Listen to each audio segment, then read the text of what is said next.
So, quick overview on the basics of an ignition override and what it does, what it's for, etc. For regular passenger vehicles, you hop in your Civic, you go to the grocery store, shut it off, whatever. You don't need this system for anything. If you're in a service vehicle or you have a job where you're in and out of your vehicle a lot, but you need it to remain running to operate certain equipment, to keep, your cameras on, to keep your power inverter running, to keep, whatever, and you need to have the vehicle running, but you also don't want to leave your keys in the ignition for somebody to just come by and grab. There are a couple options for that.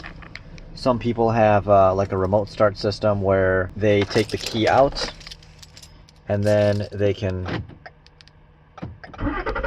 remotely start the vehicle, and that is an option, but it also is a lot of extra wear on your starter. It's not good for your vehicle to be constantly stopping and starting all the time. It's just better to, once it's running, leave it running, especially diesels. So that's one option. Another option that some people do is they have an extra key, so they lock this one in here with the vehicle running, and they have their spare key, but all somebody has to do is literally just smash the window or open it in some other way, and now they have your keys.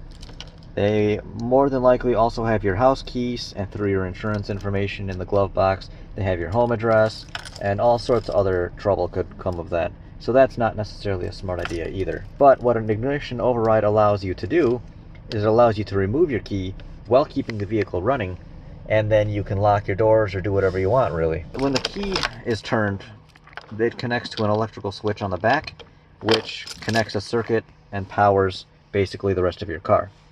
When the ignition override is engaged, it basically gives your electricity a separate path to flow regardless of what this electrical switch is doing.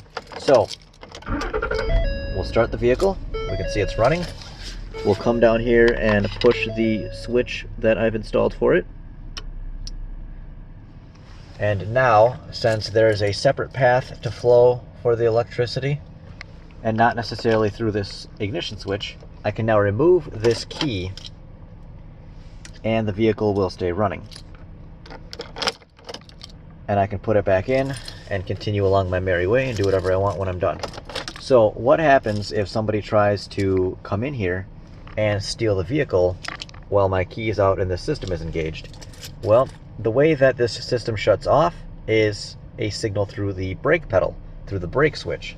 So as soon as anybody pushes the brakes, it will send a signal to the box and it will cut the power. You need to push the brakes to engage the shift solenoid in order to shift. So as soon as that happens, and let's just say I'm a thief and I come in here, I'm like, oh cool, running unattended vehicle. I come in, I can't shift it, so I have to push the brake to shift it. But as soon as I hit that brake switch, we can see that the vehicle will shut off. And that in itself is its own security system.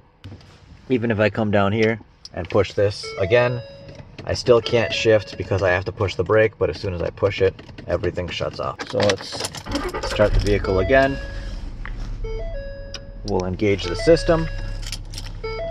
Take the key out. We'll do whatever job or service or task you have to do.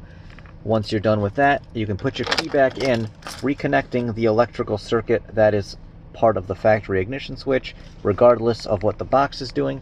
And as soon as you push the brake, this box will shut off, but you still have all the power flowing through the factory harness, through the factory ignition switch where it's supposed to be. So with the key in, now I can push the brake and shift and everything is good. So that's basically how the ignition override works and how it functions. I'm not going to go into how to wire it